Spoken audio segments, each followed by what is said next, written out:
Hoy quiero compartir una palabra con ustedes. Me preguntaba alguien antes de comenzar, un hijo de la casa me decía: pastor, ¿usted no está nervioso antes de predicar? Claro, le dije yo, mis nervios son diferentes, quizás porque él me vio que estaba parado al lado de él. Y le dije: ¿sabes cuál es el mayor nerviosismo? Creo que para los pastores es no la preparación en sí, sino que hablar lo que está en el corazón de Dios, más en esta casa de manantiales.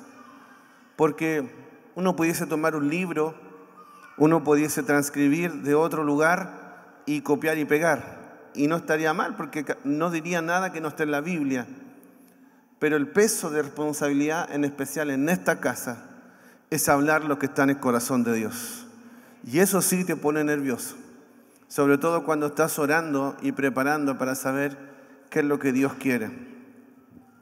Y hoy he entendido de parte de Dios que esto es lo que Dios nos quiere compartir. Y la palabra es lo que hemos visto y oído. Lo que hemos visto y oído. Esta frase no es una frase mía ni un título inventado por mí. Es una frase que he sacado de la Biblia. Es una frase que dijeron apóstoles, discípulos de Cristo, en referencia a algo en particular. Pero déjame leerte dos textos donde se menciona esta frase. El primero en Hechos, capítulo 4, verso 20. Dice: nosotros no podemos dejar de hablar de lo que hemos visto y oído. Esto dicen Pedro y Juan, refiriéndose a que ellos no pueden dejar de predicar, ni pueden dejar de pregonar el Evangelio. También lo dice Juan en una de sus cartas, en la primera carta, en el capítulo 1, verso 3. Dice: les anunciamos lo que hemos visto y oído. Entonces, Dios me hacía poner atención en esta frase, porque en realidad esta frase tiene un peso. Esta frase, como toda la Biblia, tiene una profundidad muy significativa. Y quiero invitártela a pensar, ¿por qué esta frase? Lo que hemos visto y oído. En este caso, ellos hablaban lo que habían visto y oído. Entonces yo me empecé a hacer preguntas. ¿Por qué lo decían con tanta convicción? Ellos lo dejaron expresados ahí en el Evangelio y luego Juan cuando escribe la carta. Ellos lo decían con convicción, lo que hemos visto y oído. También me hice la pregunta, ¿por qué ellos dedicaron con tanta pasión su vida a esto que decían haber visto y haber oído? Fui más allá y me pregunté por qué incluso cada uno de ellos, sin excepción, estuvo dispuesto a morir por eso que vieron y oyeron. ¡Qué fuerte! Pensar en lo que vieron y oyeron, que los hizo vivir una vida, que los hizo apasionarse y que incluso a ellos los hizo literalmente morir por aquello que habían visto y oído. ¿Qué es lo que vieron? Me pregunto, ¿qué es lo que vieron? Me pregunto, ¿qué es lo que escucharon? Y quiero invitarte a pensar y a reflexionar acerca de esto. Y quiero responder a la primera pregunta. ¿Qué escucharon? ¿Qué escucharon estos discípulos que decían lo que oímos? Lo que oímos. Ellos oyeron de primera fuente. No es que alguien solamente les contó, no, es que ellos oyeron de primera fuente. Es decir, estuvieron allí escuchando literalmente a Jesús. Nada más y nada menos que al Hijo de Dios, que a Cristo. Ellos escucharon hablar al Maestro. Y no solo que lo escucharon hablar, sino que lo que Él hablaba estaba cargado de tanta verdad que cambiaba a la gente. Estaba cargada de tanta libertad que liberaba a los cautivos. Estaba cargada de tanta sanidad que sanaba a un enfermo. Estaba cargada de tanta eternidad que una palabra de Jesús le cambiaba el destino eterno a una persona. no eran palabras cualquiera. Por eso que ellos dicen lo que oímos, es que lo que oyeron fue fuerte. Lo que escucharon fue impresionante. ¿Sabes qué frases escucharon ellos? Te voy a alumbrar algunas, porque la Biblia está llena de frases en el Nuevo Testamento de Jesús, en los Evangelios especialmente. Por ejemplo, escuchar decir, tus pecados te son perdonados. ¡Wow! Ellos escucharon a Jesús decir eso. Ellos escucharon decir en un momento, ni yo te condeno, vete y no peques más. Ellos escucharon también decir, yo te daré un agua de la que no tengas sed jamás. Le escucharon decir, conforme a tu fe sea hecho. Es que en realidad escucharon a Dios en los labios de Jesús.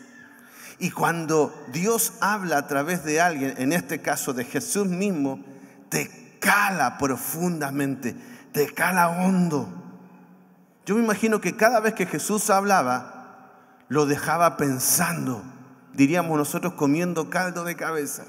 Lo dejaba dando vueltas, porque que te hablara Dios mismo era el peso de la eternidad en una frase. Entonces imagínate escuchar a Jesús diciéndote algo. Te dejaba pensando, te hacía reflexionar. Y luego cuando se daban cuenta, algo les había pasado dentro, algo había cambiado en sus vidas, en las palabras más simples, en las palabras más sencillas, pero cargadas de divinidad. Eso es lo que escucharon los discípulos, y por eso decían, lo que hemos oído nos cambió la vida. Lo que escuchamos nos trastornó eternamente. Cuando tú escuchas a Dios, te descubres a ti mismo. Cuando tú escuchas a Dios, encuentras propósito. Cuando escuchaste a Dios, ya ninguna voz que se le parezca te va a sonar igual. Porque escuchaste la voz original. Y la empiezas a extrañar. Aquellos que ya escucharon una vez la voz de Dios y escuchan a otros hablando como que si fuera Dios, ya sabes que no es real, que no es verdad. Cuando escuchaste la voz de Dios, tú quieres volver a escucharla. Cuando tú escuchaste la voz de Dios, comienzas a extrañar esa voz. Cuando escuchas la voz de Dios, se te graba en el corazón eternamente. Déjame ponerte un ejemplo. Hay gente aquí que lleva años juntos, me refiero a matrimonios, parejas de años. Yo sé que te ha pasado en más de alguna ocasión que estando en la calle escuchaste que alguien dijo tu nombre con el mismo tono con el que te habla tu mujer o con el mismo tono que te habla tu esposo, y tú instintivamente te diste vuelta porque sonaba igual. Es que pueden 1000 personas hablar, pero hay algo en el tono de aquel al que tú amaste o al que amas, con el que has estado tantos años, que se te hace como reconocible, pero en términos de la comparación con otros, tú no puedes confundirte. Es difícil que te confundas, porque es tanta la complicidad, tanto el conocimiento, tanto el amor, tanto el estar juntos, que esa voz se te queda grabada para siempre. Es una voz humana.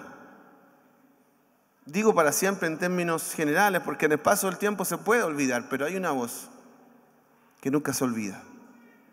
Y es la voz de Dios cuando Él te habló. Eso tiene un sello eterno. Un sello eterno. Por eso los discípulos dijeron, lo que hemos oído. Jesús ya estaba muerto. Cuando ellos dijeron esto, cuando Juan escribe la carta, Jesús estaba muerto hace rato. Pero es que su voz nunca dejó de hablar. Su voz quedó grabada. Esa voz hace que tu corazón arda, que provoca tanto que quieres estar con Él, Es una voz que nunca se olvida. Ellos escucharon decir la verdad en esa voz. Por eso se esmeraron en sacar a otros de las tinieblas, de la mentira y del engaño y traerlos a la verdad que es Cristo. Porque ellos escucharon la verdad. Ellos supieron de la verdad. Segunda cosa que dice los discípulos. Lo primero que te hablaba era lo que hemos oído. Pero ellos dicen lo que hemos visto. Lo que hemos visto. ¿Sabe lo que ellos vieron? Vieron a Cristo. La mirada de una persona dice mucho. Es más, la Biblia habla acerca de los ojos, que son la lámpara del hombre. Cuando tú quieres saber el estado de ánimo de alguien, lo miras a los ojos. Más si lo conoces. Se nota mucho si está bien o está mal, si está preocupado, si está feliz, porque tus ojos hablan mucho. Para bien y para mal nos delatan los ojos, ¿verdad? Los ojos dicen mucho. Ahora, si nosotros aplicamos esto en términos de una relación, a veces es tan potente una mirada que puede decir más que 1000 palabras. Y otra vez vuelvo al ejemplo de aquellos enamorados, de aquellos que en ese momento de enamoramiento no se podían hablar o que se miraban, pero si los ojos tuyos hubiesen podido hablar, hubieras dicho no sé cuántas palabras. Son tan sugerentes las miradas, están tan cargadas de vida una mirada. Digo esto solo para que tú entiendas la palabra, lo que hemos visto. ¿Se imaginan lo que habrá sido mirar a Jesús a los ojos? Si te derrites de amor por esa persona que amas y cuando te mire te provoca cosas, ¿te imaginas lo que sería mirar a los ojos a Jesús? ¡Qué fuerte!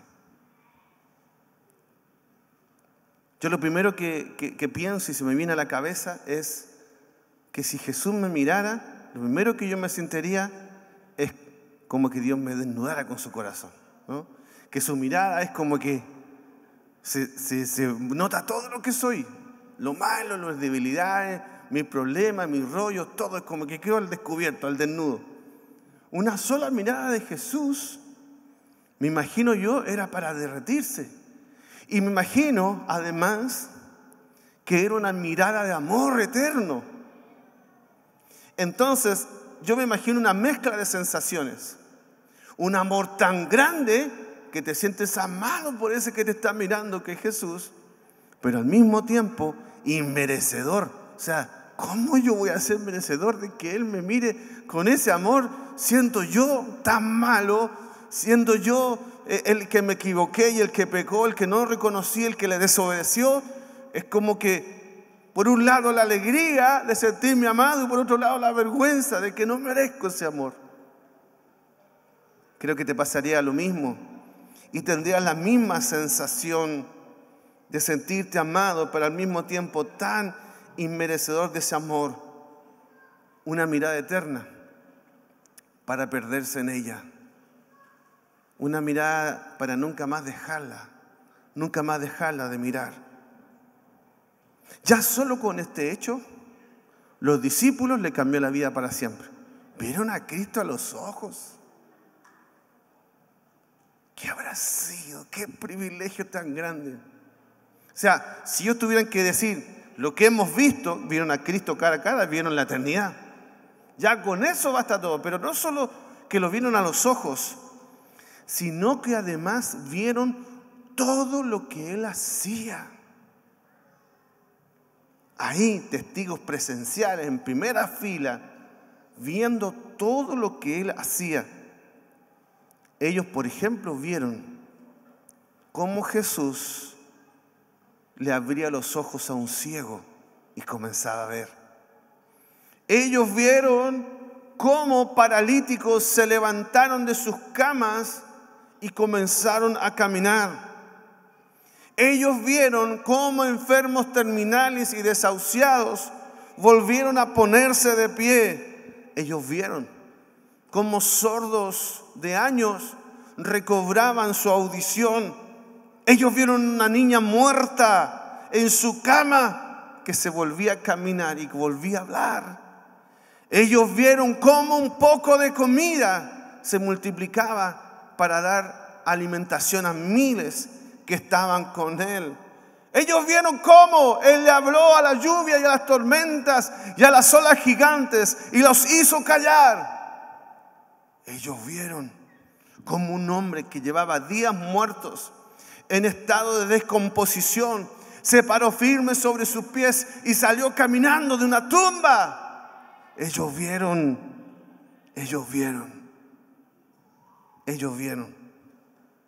¿Quién podía quitarles eso? ¿Quién podía decirles que no era posible? ¿Quién podía negar lo que ellos ya habían visto? ¿Por qué te hablo de esto? Porque en el oír y en el ver hay un propósito. Y el propósito del oír y del ver es que somos testigos. Somos testigos. Te dije que ellos hablaron para empezar una carta, para empezar a predicar, y pusieron como frase de base lo que hemos visto y lo que hemos oído. Tú me dirás, pero pastor, yo ni vi a Cristo personalmente, ni lo oí personalmente. Yo tampoco. Pero quiero contarte algo, que Él ha seguido hablando en las generaciones y por las generaciones, en labios de hombres y mujeres de Dios. Tenemos hoy la Biblia que no tuvieron ellos, que es la manera en la que Él nos habla el día de hoy. ¿Sabes que el apóstol Pablo no estuvo con Cristo personalmente? No lo escuchó predicar como el resto de los apóstoles, pero Cristo le sale al encuentro y Él cambió su vida para siempre. Y Él fue otro testigo más de lo que Dios puede hacer con una persona. Por eso que no puedes condicionar el ser testigo al hecho de que no hayas tenido una experiencia así como la de los apóstoles y los discípulos. Porque a todos Dios les salió al encuentro. Y con todos Dios ha hecho algo. Y eso es razón suficiente para que tú puedas decir lo que oí, lo que vi. ¿Sabías tú que el apóstol Pablo escuchó predicar a un Esteban lleno del Espíritu Santo? Y cuando él estaba predicando lo apedrearon, lo mataron. Él aún no había tenido este encuentro con Cristo, pero él escuchó y finalmente terminó viendo y se le reveló quién era Cristo. Y estuvo dispuesto a entregar su vida por lo que oyó y por lo que vio. Es lo que nos ha pasado a nosotros. Hemos escuchado a Dios en labios de otros. Hemos escuchado a Dios en labios de una palabra en este lugar. Hemos escuchado a Dios en una reunión, en una casa. Hemos escuchado a Dios en un grupo fe. No solo escuchamos, sino que hemos sido testigos de milagros en esta casa. Hemos sido testigos de sanidades en esta casa. Hemos sido testigos de cómo Dios hizo cosas extraordinarias en este lugar. O sea que no solo oímos, sino que vimos. Más todavía, tú eres la primera fuente de lo que digo, porque tú estás aquí sentado sobre un milagro.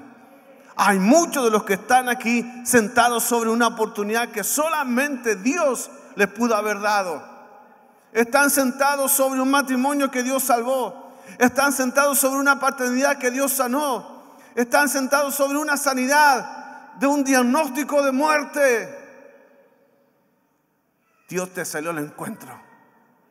Y Dios se maneja de manera personal e individual con cada uno de nosotros. Tal como lo fue para nosotros, lo fue también para los discípulos. Luego de ellos ver y oír, se transformaron en testigos. ¿Y sabes qué es la ley?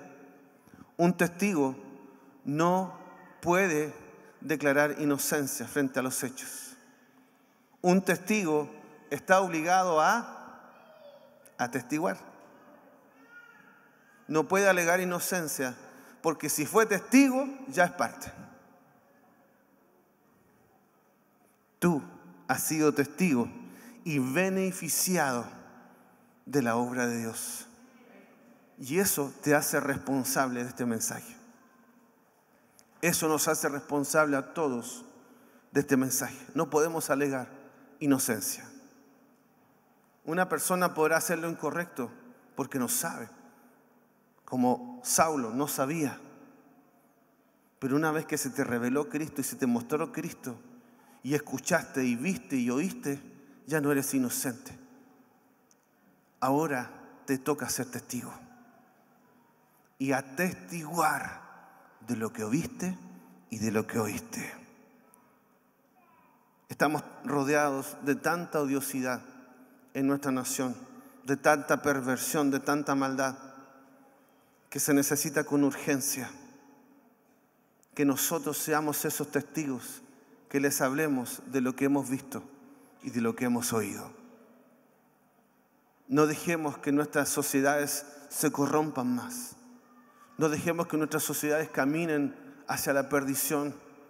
Nosotros somos testigos porque vimos y oímos. Y tenemos con urgencia que contarle a otros de lo que vimos y oímos. Hemos sido testigos presenciales y beneficiados de lo que Dios ha hecho. Dice el libro de Hechos en el capítulo 1, versículo 8. Pero recibiréis poder cuando haya venido sobre nosotros el Espíritu Santo, y me seréis testigos en Jerusalén, en toda Judea, en Samaria y hasta lo último de la tierra. Si uno hiciera el ejercicio de quién está escribiendo y de dónde parte, él parte desde la casa, Jerusalén. Y luego lo más cercano que tenían era Judea y un poquito más allá, Samaria. ¿Sabe qué? La palabra tiene que correr y tú tienes que ser de aquellos que lleva esa palabra. No tengo temor en llevar su palabra y espero el Señor me dé el privilegio de llevarla hasta lo último de la tierra. Así como predicamos en casa, así como le hablamos a la gente que está cerca de nosotros, así también tenemos el deber de llevarla, como dice la Biblia, hasta lo último de la tierra. Somos testigos. Lo que hemos visto y lo que hemos oído, de eso hablamos. No tenemos que salir a inventar algo de lo que no nos haya beneficiado a nosotros primero, porque esto nos benefició a nosotros primero y nos tocó a nosotros primero. Y hubo alguien que nos atestiguó de Cristo.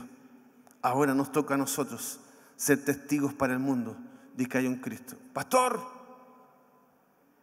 yo no soy perfecto, no soy predicador, tengo cosas, un montón de cosas no resueltas, todavía estoy luchando con un pecado. Escúchame, no hay siquiera una condicionante para que tú seas testigo. Lo único condicionante es lo que viste y lo que oíste. Quiero contarte algo y con esto voy terminando y le pido al equipo que venga para que adoremos juntos. Los más grandes evangelistas en la Biblia, los más grandes testigos, fueron los más grandes pecadores. Cuando iban atestiguando, iban contando de Dios y cantando de Dios, recién sus vidas comenzaron a resolverse. Una mujer que tenía graves problemas para establecer relaciones, seguramente no se amaba a sí misma, había un problema de autoestima, sin contar las posibles maldiciones generacionales. Por lo tanto, se había quebrado 7 veces en el intento de formar familia y pareja. Jesús le sale al encuentro. Jesús le habla, ella escucha. Esas palabras la cambiaron tanto que ella luego fue un testigo en esa tierra para que muchos llegaran a Cristo. Pero la historia no termina y uno diría, bueno, no tenía resuelto el tema, porque Jesús le dice, mira, incluso el que tienes ahora ni siquiera es tu esposo. Podría haberle dicho, mira, resuelve esta situación primero y después vemos qué hacer. No. Es que la palabra, cuando tú escuchas la palabra, en ese momento ya eres un testigo de ella. Y ella corrió a contarle a otros, dice la Biblia, corrió a contarles a los de su aldea lo que le había pasado. Tú has sido beneficiado de Dios. Has sido beneficiado de su poder, de su amor. No hay más condiciones. Yo sé que hay 1000 cosas no resueltas, pero mientras caminas, mientras avanzas, Dios terminará de resolver lo que tiene que resolver. Pero nada te impide que tú seas un testigo, que tú seas como Pedro, como Juan y como cada uno de los apóstoles y discípulos. Lo que hemos visto y lo que hemos oído, de eso hablamos. De eso hablamos. Quiero invitarte a que te pongas de pie, por favor.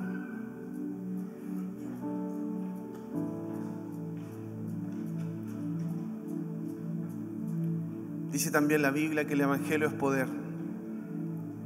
Poder de Dios. La solución de nuestra nación no está en un plebiscito, ni la solución de nuestra nación está en un sistema político. Te lo tengo que decir con claridad. La única solución que tiene nuestra nación es Cristo. La única esperanza que tiene nuestra nación es Cristo. El único poder que puede de verdad darle dignidad a una persona, prosperidad, sanidad, es Cristo. El único que le da sentido y valor a una persona es la persona de Cristo. Por eso hoy yo quiero hablarles, si es que hay alguien aquí que hoy quiere abrir su corazón hacia Cristo y recibirle, abrir su corazón para recibir a Cristo. Cristo hoy quiere ser el motivo de tu vida. Si tú quieres hoy recibir a Cristo, donde estés, levanta una de tus manos, así como yo estoy levantando. Y repite conmigo esta simple oración, así en voz alta. Repite conmigo: Señor Jesús, te abro mi corazón y quiero que seas mi Señor. Quiero ser tu hijo y que tú seas mi Padre. En el nombre de Jesús. En el nombre de Jesús.